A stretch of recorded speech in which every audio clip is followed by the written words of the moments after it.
Hi hello ನಮಸ್ಕಾರ, welcome back to Sakshi kitchens and vlogs. ಎಲ್ಲರೂ ಹೇಗಿದ್ದೀರಾ? ಎಲ್ಲರೂ ಚೆನ್ನಾಗಿದ್ದೀರಾ ಅಂತ ಅಂದ್ಕೊಂಡಿದ್ದೀನಿ. ನಾನು ಸಹ ತುಂಬಾ ಚೆನ್ನಾಗಿದ್ದೀನಿ.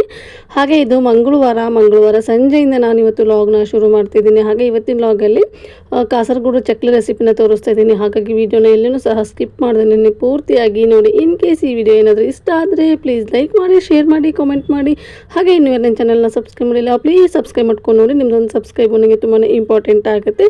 ಇನ್ನು ಇವತ್ತು ರಾತ್ರಿ ಊಟಕ್ಕೆ ಸೊಪ್ಪು ಹಾಕ್ಬಿಟ್ಟು ಸಾಂಬಾರನ್ನ ಮಾಡೋಣ ಅಂತ ಅಂದ್ಕೊಂಡಿದ್ದೆ. ಹಾಗಾಗಿ ಇಲ್ಲಿ ಸೊಪ್ಪನ್ನ ನೀಟಾಗಿ ವಾಶ್ ಮಾಡಿಕೊಂಡು ಕಟ್ ಮಾಡಿ ಕುಕ್ಕರ್ಗೆ ಹಾಕ್ಕೊತಾ ಇದ್ದೀನಿ. ಈ ಕೆಲಸ ಮುಗಿಸ್ಕೊಂಡು ಅದಾದ ನಂತರ ಇವತ್ತು ಸ್ನ್ಯಾಕ್ಸಿಗೆ ಅಂತ ಕಾಸರಗೋಡು ಚಕ್ಲಿ ಮಾಡೋಣ ಅಂತ ಅಂದ್ಕೊಂಡಿದ್ದೀನಿ. ಅದಂತೂ ತುಂಬಾ ವೈರಲ್ ಆಗಿಬಿಟ್ಟಿತ್ತು ಇನ್ಸ್ಟಾಗ್ರಾಮಲ್ಲಿ ಆ ರೆಸಿಪಿ. ನಾನು ಒಂದ್ಸರಿ ಟ್ರೈ ಮಾಡಬೇಕು ಅಂತ ಅಂದ್ಕೊತಾ ಇದ್ದೆ. ಹಾಗಾಗಿ ಇವತ್ತು ಟ್ರೈ ಮಾಡ್ತಾಯಿದ್ದೀನಿ.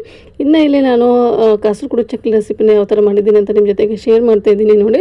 ಒಂದು ಮಿಕ್ಸಿ ಜಾರ್ ತೊಗೊಂಡಿದ್ದೀನಿ. ಹಾಗೆ ಅದಕ್ಕೆ ಒಂದು 10 ರಿಂದ 12 ಖರ್ಜೂರನ ತೊಗೋಬೇಕಾಗತ್ತೆ. ಅದರಲ್ಲಿರುವಂತಹ ಬೀಜನ ತೆಗೆದುಬಿಟ್ಟು ನೀವು ತೊಗೊಳ್ಳಿ. ನಿಮಗೆ ಸ್ವೀಟ್ ಜಾಸ್ತಿ ಬೇಕಾದರೆ ನೀವು ಜಾಸ್ತಿನೂ ಸಹ ಖರ್ಜೂರನ ಸೇರಿಸ್ಕೋಬೋದು. ಇನ್ನು ಇಲ್ಲಿ ಖರ್ಜೂರನ ಸೇರಿಸ್ಕೊಂಡು ಅದಕ್ಕೆ ರುಚಿಗೆ ತಕ್ಕಷ್ಟು ಉಪ್ಪನ್ನ ಸೇರಿಸ್ಕೊತಾ ಇದ್ದೀನಿ. ಹಾಗೆ ಖಾರ ಎಷ್ಟು ಬೇಕು ನೋಡಿ ಅಷ್ಟು ಅಚ್ಚಕಾರದ ಪುಡಿನ ಸೇರಿಸ್ಕೊತಾ ಇದ್ದೀನಿ. ಇಲ್ಲಿ ನೀವೇನಾದರೂ ಜಾಸ್ತಿ ತಿಂತೀವಿ ಏನಾದರೂ ಒಂದು ಸ್ವಲ್ಪ ಜಾಸ್ತಿನೂ ಸಹ ಸೇರಿಸ್ಕೋಬಹುದು. ಇನ್ನು ಹಾಗೆ ಇದ್ರ ಜೊತೆಗೆ ಒಂದು ಅರ್ಧ ಹೋಳಾಗುವಷ್ಟು ಲಿಂಬೆಹಣ್ಣನ್ನು ಸಹ ನಾನು ಸೇರಿಸ್ಕೊತಾ ಇದ್ದೀನಿ. ಲಿಂಬೆಹಣ್ಣು ಇಲ್ಲ ಅಂದರೆ ಒಂದು ಸ್ವಲ್ಪ ಹುಣಸೆಹಣ್ಣನ್ನು ಸಹ ಸೇರಿಸ್ಕೋಬೋದು. ಇಲ್ಲ ಎರಡು ಹಾಕೊತೀವಿ ಅಂದರೆ ನೀವು ಹುಣಸೆಹಣ್ಣು ಒಂದು ಸ್ವಲ್ಪ, ಲಿಂಬೆಹಣ್ಣು ಒಂದು ಸ್ವಲ್ಪ ಹಾಕ್ಕೊಂಡು ಸಹ ನೀವು ಮಾಡ್ಕೋಬಹುದು. ಇನ್ನು ಇದಕ್ಕೆ ಒಂದು ಸ್ವಲ್ಪ ರುಬ್ಬೋದಕ್ಕೆ ಎಷ್ಟು ಬೇಕು ನೋಡಿ ನೀರು, ಅಷ್ಟನ್ನು ನೀರು ಸೇರಿಸ್ಕೊಂಡಿದ್ದೀನಿ. ಪೇಸ್ಟ್ ಥರ ಮಾಡ್ಕೋಬೇಕಾಗತ್ತೆ. ಇದನ್ನು ನೀರು ಸೇರಿಸ್ಕೊಂಡು ನಾನು ಸಹ ಇಲ್ಲಿ ಪೇಸ್ಟ್ ಥರ ರುಬ್ಕೊಂಡು ತೊಗೊಂಬರ್ತೀನಿ. ತರಿಯಾಗೇನು ಮಾಡೋದಕ್ಕೆ ಹೋಗ್ಬಿಡಿ, ಪೇಸ್ಟಾಗಿಯೇ ಇರಬೇಕು. ಆವಾಗ ನಾವೇನು ಚಕ್ಲಿಗೆ ಹಾಕ್ತೀವಲ್ವ ನೀಟಾಗಿ ಕೋಟಿಂಗ್ ಆಗುತ್ತೆ. ಹಾಗಾಗಿ ಇಲ್ಲಿ ನಾನು ಸಹ ಇಲ್ಲಿ ನೀಟಾಗಿ ರುಬ್ಕೊಂಡು ತೊಗೊಂಬಂದಿದ್ದೀನಿ. ನೋಡ್ತಾ ಇರ್ಬೋದು ನೀವು ಇಲ್ಲಿ ಯಾವ ಥರ ಕಾಣ್ತಾ ಇದೆ ಅಂತ ಹೇಳ್ಬಿಟ್ಟು. ಸ್ಮೆಲ್ಲೇನೋ ಚೆನ್ನಾಗಿ ಬರ್ತಾಯಿತ್ತು, ಆದರೆ ಟೇಸ್ಟ್ ಯಾವ ಥರ ಇರುತ್ತೆ ಅಂತ ಗೊತ್ತಿಲ್ಲ ನನಗೂ. ತಿಂದಾದ್ಮೇಲೆ ಗೊತ್ತಾಗಿದ್ದು. ಇನ್ನು ಇಲ್ಲೊಂದು ಮಿಕ್ಸಿಂಗ್ ಬೌಲ್ ತೊಗೊಂಡಿದ್ದೀನಿ. ಅದಕ್ಕೆ ಚಕ್ಲಿನ ಸೇರಿಸ್ಕೊತಾ ಇದ್ದೀನಿ. ಚಿಕ್ಕದಾಗಿ ಬರುತ್ತೆ ನೋಡಿ ಚಕ್ಲಿ, ಅದನ್ನು ತೊಗೊಳ್ಳಿ. ಆವಾಗ ತಿನ್ನೋದಕ್ಕೆ ಚೆನ್ನಾಗಿರುತ್ತೆ. ನಾನು ಸಹ ಇಲ್ಲಿ ಚಕ್ಲಿನ ತೊಗೊಂಡು ಎಷ್ಟು ಬೇಕು ನೋಡಿ ಅಷ್ಟು ಮಾತ್ರ ಸೇರಿಸ್ಕೊತಾ ಇದ್ದೀನಿ.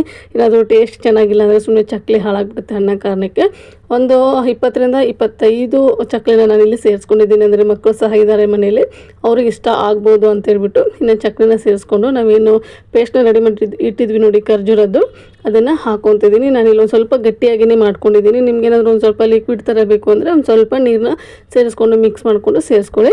ಇನ್ನು ಅದನ್ನೆಲ್ಲ ಹಾಕ್ಕೊಂಡು ಈ ಥರ ನೀಟಾಗಿ ಕೈಯಿಂದ ಮಿಕ್ಸ್ ಮಾಡ್ಕೊಳ್ಳಿ. ನೋಡಿ ರೆಡಿನೇ ಆಗೋಯಿತು ಕಾಸರಗೋಡು ಚಕ್ಲಿ. ಇನ್ನು ಇದಕ್ಕೆ ಫೈನಲ್ ಆಗಿ ನಾನು ಕಟ್ ಮಾಡಿ ಇಟ್ಕೊಂಡಿರುವಂತಹ ಕೊತ್ತಂಬರಿ ಸೊಪ್ಪನ್ನ ಒಂದು ಸ್ವಲ್ಪನೇ ಸ್ಪ್ರಿಂಕಲ್ ಮಾಡ್ಕೊತಾ ಇದ್ದೀನಿ. ನೋಡಿ ಈ ಥರ ಸ್ಪ್ರಿಂಕಲ್ ಮಾಡ್ಕೊಂಡ್ಬಿಟ್ರೆ ಸಖತ್ ಟೇಸ್ಟಿಯಾಗಿರುವಂತಹ ಕಾಸರಗೋಡು ಚಕ್ಲಿ ರೆಡಿ ಆಯಿತು. ನನಗೆ ಇದನ್ನು ಮಾಡಿದೆ, ಇದ್ರ ಜೊತೆಗೆ ಏನಾದರೂ ಕಾಫಿ ಇದ್ದರೆ ಚೆನ್ನಾಗಿರುತ್ತೆ ಅಂತ ಹೇಳ್ಬಿಟ್ಟು ಇಲ್ಲಿ ಕಾಫಿನೂ ಸಹ ಮಾಡ್ಕೊತಾ ಇದ್ದೀನಿ. ಬೆಳಗ್ಗೆ ಕೋಲ್ಡ್ ಕಾಫಿ ಮಾಡ್ಕೊಂಡಿದ್ದೆ, ಅಂದರೆ ಮಧ್ಯಾಹ್ನ ಒಂದು 12:30 ಹಂಗೆ ಕೋಲ್ಡ್ ಕಾಫಿ ಮಾಡ್ಕೊಂಡಿದ್ದೆ. ಅದೇ ಕಾಫಿ ಬ್ಯಾಟರ್ ಇತ್ತು, ಅದಕ್ಕೆ ನಾನು ಸ್ವಲ್ಪ ಬಿಸಿ ಹಾಲನ್ನ ಸೇರಿಸ್ಕೊಂಡು ಕಾಫಿ ಮಾಡ್ಕೊಳ್ಳೋಣ ಅಂತ ಮಾಡ್ಕೊತಾ ಇದ್ದೀನಿ. ನನಗೆ ಅಷ್ಟಾಗಿ ಕಾಫಿ ಇಷ್ಟ ಆಗಲ್ಲ. ಕೋಲ್ಡ್ ಕಾಫಿ ಮಾಡಿದ್ಮೇಲೆ ಬೇಸಿಗೆಯಲ್ಲಿ ಇದನ್ನು ಕುಡಿದ್ರೆ ತುಂಬಾ ಚೆನ್ನಾಗಿರುತ್ತೆ ಅಂತ ಅಂದ್ಕೊಂಡೆ. ನಾನು ಮಾತ್ರ ಸಖತ್ ಟೇಸ್ಟಿಯಾಗಿತ್ತು. ಆ ವಿಡಿಯೋನ ನಾನು ನಿನ್ನೆ ಶಾರ್ಟಲ್ಲಿ ಹಾಕಿದ್ದೀನಿ, ಒಂದ್ಸರಿ ನೋಡಿ ನೀವು ಸಹ ಮಾಡಿಕೊಂಡು ಕುಡಿಬಹುದು. ಇನ್ನು ಹೇಗಿದ್ದರೂ ಕಾಫಿ ಬ್ಯಾಟರ್ ಇತ್ತಲ್ವ ಅಂತೇಳ್ಬಿಟ್ಟು ಅದಕ್ಕೆ ನಾನು ಸ್ವಲ್ಪ ಹಾಲನ್ನ ಬಿಸಿ ಮಾಡಿಕೊಂಡು ಸೇರಿಸ್ಕೊತಿದ್ದೀನಿ.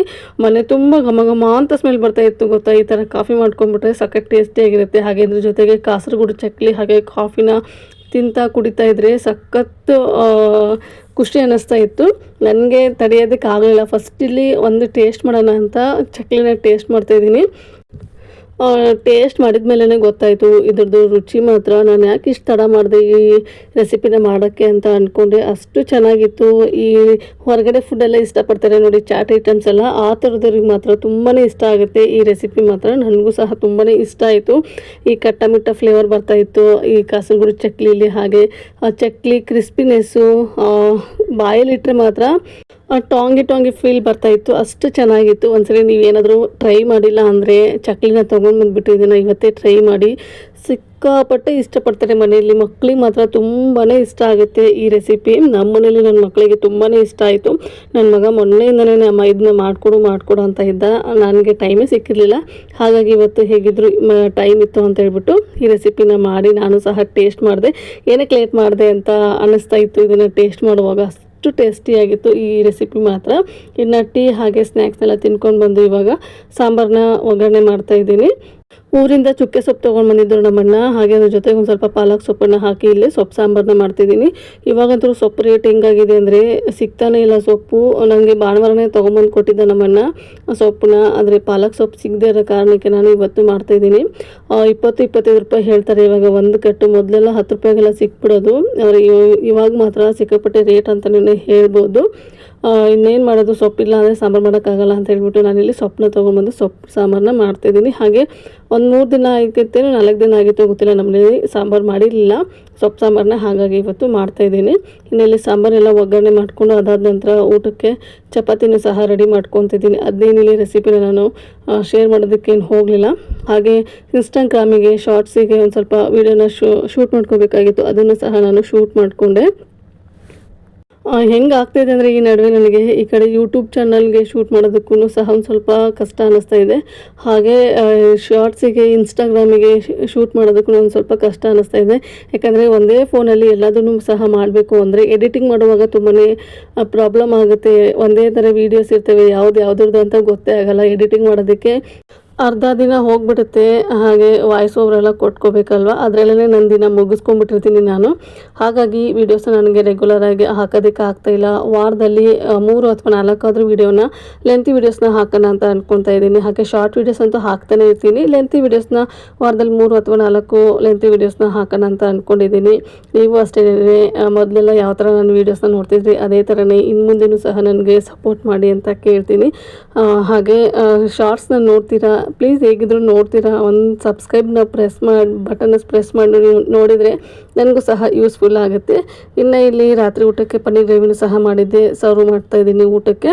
ಹಾಗೆ ಇನ್ನು ಮಕ್ಕಳಿಗೂ ಸಹ ಇಲ್ಲಿ ಊಟಕ್ಕೆ ಹಾಕ್ಕೊಟ್ಟು ನಾನು ಸಹ ಊಟನ ಮುಗಿಸ್ಕೊತೀನಿ. ಇನ್ನು ಇವತ್ತಿನ ವ್ಲಾಗ್ನ ಇಲ್ಲಿಗೆ ಎಂಡ್ ಮಾಡ್ತಾಯಿದ್ದೀನಿ. ನಾನು ಮಾಡಿರುವಂತಹ ರೆಸಿಪಿನ ಒಂದ್ಸರಿ ನೀವು ಮನೆಯಲ್ಲಿ ಟ್ರೈ ಮಾಡಿ. ಹಾಗೆ ಮತ್ತೆ ಸಿಗ್ತೀನಿ ಇನ್ನೊಂದು ವಿಡಿಯೋದಲ್ಲಿ. Thank you, bye.